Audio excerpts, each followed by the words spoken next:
Hey guys, so today on the fourth segment of Thoughts with You, we're going to be going to Gary Vaynerchuk to watch him speak.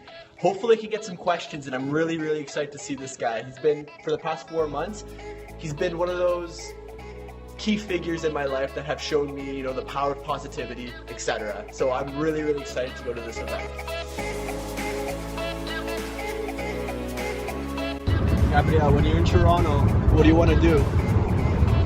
Like in I'm gonna apply in Toronto University because I already a lawyer.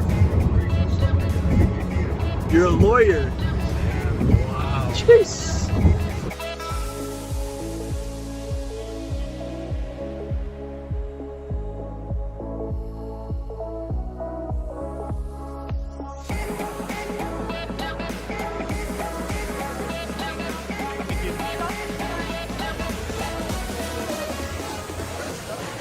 We're finally at the event. We got some dope ass seats. Pretty much at the front. What do you expect from this? I expect it to be pretty amazing. Gary's gonna come out.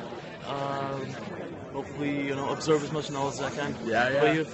Same thing, buddy. I'm just really stoked to hear this guy speak. Like, you know, as I mentioned earlier, the past 4 months I've been listening to this guy speak, and it's like he speaks to me. His values relate to my values. You feel like you're... I'm nervous, man. My hands are sweaty.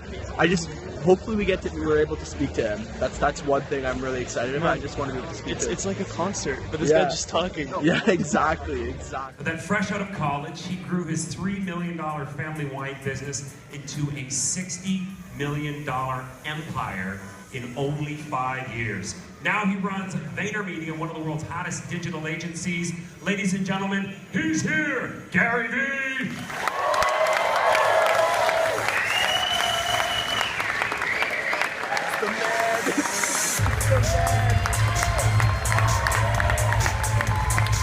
If I don't like it, I can change. President of the United States, I don't like it, I can move. Like, what's everybody's problem? Adjust.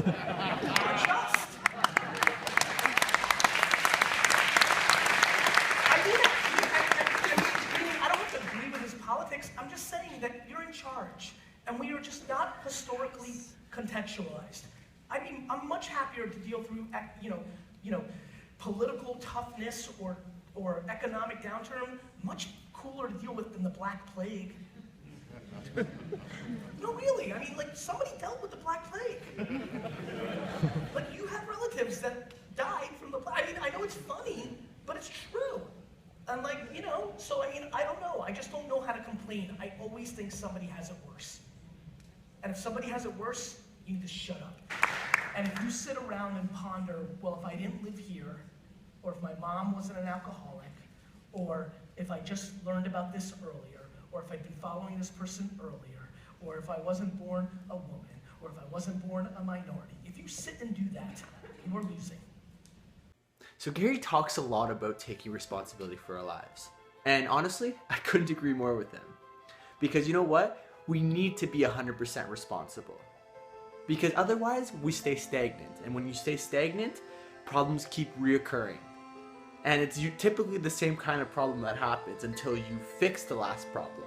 And I've mentioned this in previous videos, but I want to re-emphasize it and explain that to get over this problem, you need to take a step back, look at the situation and say, okay, what can I do in order to overcome this obstacle? What can I do to grow from this situation, rather than say, oh, this sucks, this is a shitty situation, because that's not going to do anything. That's just going to keep you stagnant. We need to step out of our comfort zone and do it. And I'll be the first to say that I don't always do that. You'll see this in the end of the video. But I'm not always the one to jump out of my comfort zone. But I realize that I need to. And making that conscious choice and say, I'm going to do that, will help me overcome this obstacle. Let me tell you who's willing to listen to you to complain.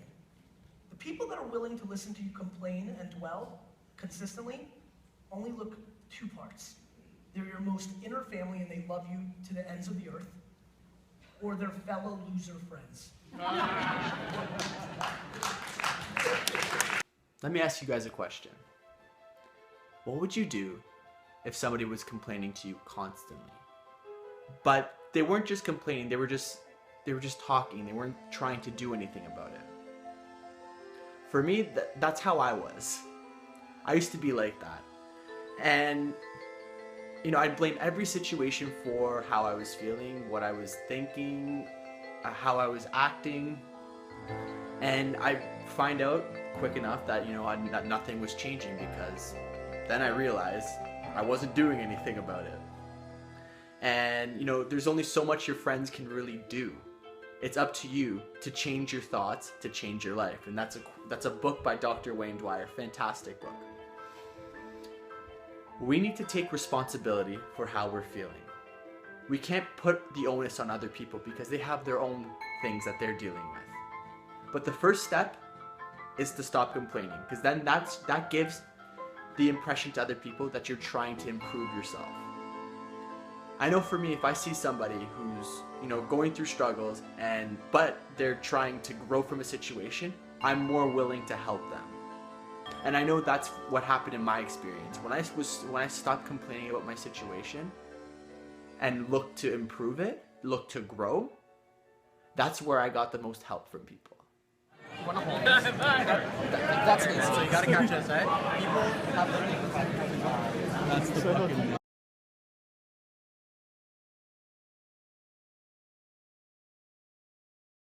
Hopefully you guys enjoyed the footage we had at this event. It's a little cold outside, it's a little nipply, but you know what? Whatever. We're good. We're living. Thanks for watching, guys. Take care.